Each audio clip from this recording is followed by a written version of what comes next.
An amazing story tonight of a kidnapped victim who saved herself. Authorities say she was snatched from the East Valley. But she managed to pass a note at a gas station to alert authorities as to what was happening. Brian Webb joins us now with details on that. Brian? Well, guys, authorities say the kidnapping happened near a car dealership in Mesa, and the man said he was going to take her on a 300-mile trip to Las Vegas. But all along the way, at a gas station in Seligman, she made other plans. A minivan picks up a woman Monday morning in Mesa, the driver wearing a wig and pretending to be an Uber driver. He ended up taking her into his own van and putting some zip ties on her and took her hostage and kidnapped her. The two spent the night near Lake Mead on the way to Las Vegas. But the next day, at a gas station in Seligman, Arizona, the victim managed to pass a note to a customer asking them to call 911. This is a picture of the actual Post-it note. That said, call 911, my name is such and such, and here's a phone number, description of the van, and where they were headed. The Yavapai County Sheriff's Office notified DPS, and troopers arrested 41-year-old Jacob Wilhoit a few miles down the road, carrying several weapons inside the vehicle. You know, a lot of us might have just looked at this person like she was crazy, and thank goodness this customer took her seriously, and the customer called 911. Authorities say the two do know each other, and the victim had been reported missing by her mother on Tuesday, with Wilhoit as a person of interest, and he is now facing several charges, including kidnapping and assault. Why was a New Mexico man found dead in Mesa when he was supposed to be getting treatment for addiction? Tonight on Fox 10 investigates another family impacted by this sober living housing crisis in Arizona. Native Americans and other vulnerable people battling addiction continue to be recruited and brought to the valley. Fox 10 investigator Justin Lum with more tonight on how loved ones are searching for answers. The case of 32-year-old Fernando Largo is a sad one. He wanted to get sober and turn his life around. Instead, he died of an overdose, and due to the circumstances around his death, his family wants someone held accountable. Miski Sotaro Yatsati has been a longtime advocate for missing members of the Navajo community. And this past year, families have been searching for Native Americans in Arizona, where authorities say indigenous people from New Mexico, Montana, the Dakotas, and Alaska are recruited to get so-called treatment for addiction. The alleged scheme involves signing individuals up for Medicaid benefits, as organizers have already defrauded the state for nearly $1 billion, charging Access, Arizona's Medicaid agency, for therapy services that are rarely provided. In many cases, victims are enticed with alcohol or drugs, kept in shady sober living homes, according to the FBI. Now the state is cracking down with suspensions of payments to more than 200 providers believed to be involved in Medicaid fraud. Miski says she warned her nephew, Fernando Largo, about predators, but he went missing out of Church Rock, New Mexico. And by March 7th, it was too late. Our minds are just scattered. You took a life from us. You took our relative from us. You had no right to do that. And for us that are advocates, I guarantee you that we are not going to stop looking for a relative. Did you have any inkling that he would be found in Arizona? I did suspect it, and also his mom did too. She suspected that because she did get some mail, and his last location with his phone call was in Arizona. Mail that Priscilla Largo received came from Access, Arizona's healthcare cost containment system, and the Department of Economic Security, requesting more information.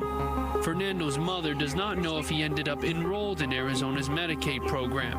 Are you very confident that your son, Fernando, is a victim of the sober living scheme? Yes, I believe so.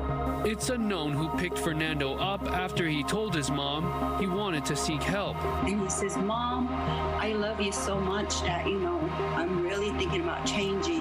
But phone calls slowly stopped after he arrived in the Phoenix area. That's so strange that after him being so happy and all of a sudden I don't get another phone call.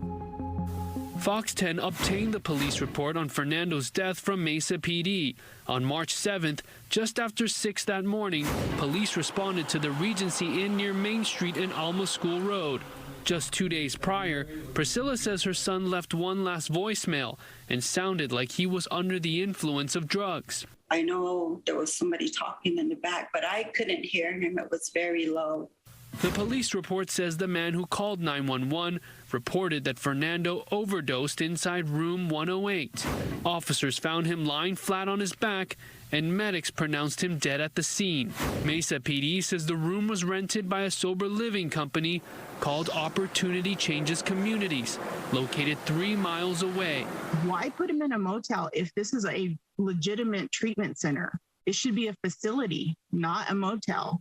According to the Department of Health Services, Opportunity Changes Communities is licensed as an outpatient treatment center.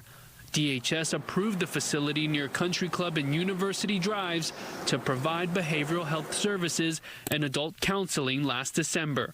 We reached out to Opportunity Changes Communities regarding Fernando, but were told no comment. The county's medical examiner determined Fernando died due to combined effects of fentanyl, methamphetamine, and alcohol intoxication. The manner listed as accidental. Mesa police closed the case. How does that make you feel to know that police have closed the case? I still think this is a criminal case that needs to be investigated more. If he was left with all those drugs in his system and left alone in a very run-down motel room, somebody's at fault for that. Who left him there? Police say an employee for Opportunity Changes Communities last saw Fernando when she brought him food the night before he was found dead.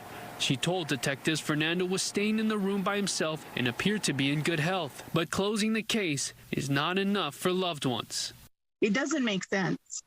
There's so many questions that we need to have answered. We reached out to Mesa PD about the case, asking why it's closed. A statement reads in part, quote, after looking at the scene in conjunction with video surveillance as well as the final disposition from OME listing the manner of death as accident, the case was closed because there was no foul play suspected. I'm Justin Lum for Fox 10 Investigates. If you have a tip for us, email Fox 10 Investigates at fox.com. and see all of our reports. You can do that. Just scan the QR code on your screen. New at 6, a man suspected of tagging a warehouse near downtown Phoenix has been taken into custody. And police say he blamed transgender women for the graffiti. Officers arrested 48-year-old Brian Carroll yesterday on a felony count of criminal damage. In his mugshot, you can see tattoos covering his face and neck. Investigators say Carroll tagged the building a week ago near 11th Avenue in Madison. Damage is estimated at $2,000 to $3,000. I'd set a $2,500 bond. If you post that bond, no returning to the alleged scene of the crime. Do you understand? Yes. All right, get your paperwork. Am I being released? No, you have a $2,500 bond. Oh, okay. All right. When officers made contact with Carroll yesterday in the area, they say he denied spray painting the wall and said transgender women did it. Police say he later admitted to the crime. Police have arrested a man suspected of shooting and wounding a man and a baby at a bus stop in Phoenix. Officers booked Zachary Carrillo on counts including second-degree murder. That shooting happened back in May near 43rd Avenue in Thomas, and police say the man who was shot got into an argument with a group of men near a shopping center before the suspect opened fire. The victims were treated for their injuries. 36 years ago, a woman was brutally murdered while hiking a popular Prescott trail. That case went cold until now. Yavapai County Sheriff's Office has identified a suspect in the murder of 23-year-old Cathy Sposito. The sheriff says that the suspect is linked to 4 other sexual assault cases in the Prescott area in the late 1980s and early 90s. Fox 10's Nicole Garcia has more from Prescott. 36 years ago, Cathy Sposito was brutally murdered on this Prescott trail.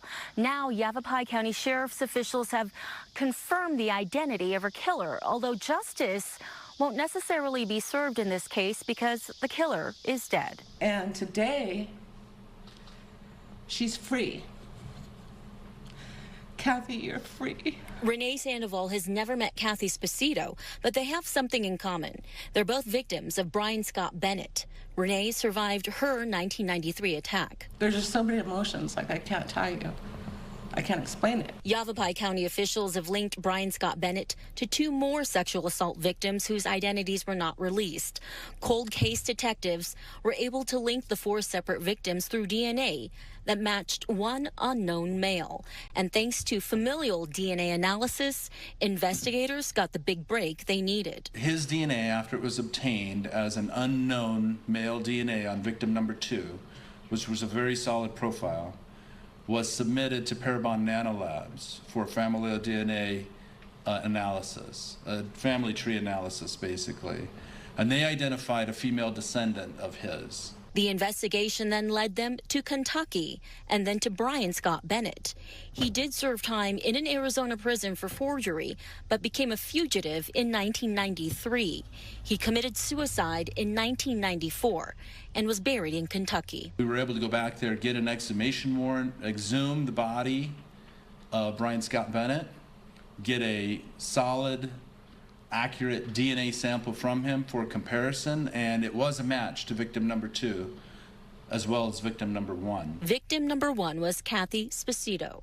Investigators say her surviving family, who live on the East Coast, are grateful for her case to finally be resolved. And the sheriff believes there could be more victims out there of Brian Scott Bennett, and they're urging people to come forward. I'm Nicole Garcia, Fox 10 News.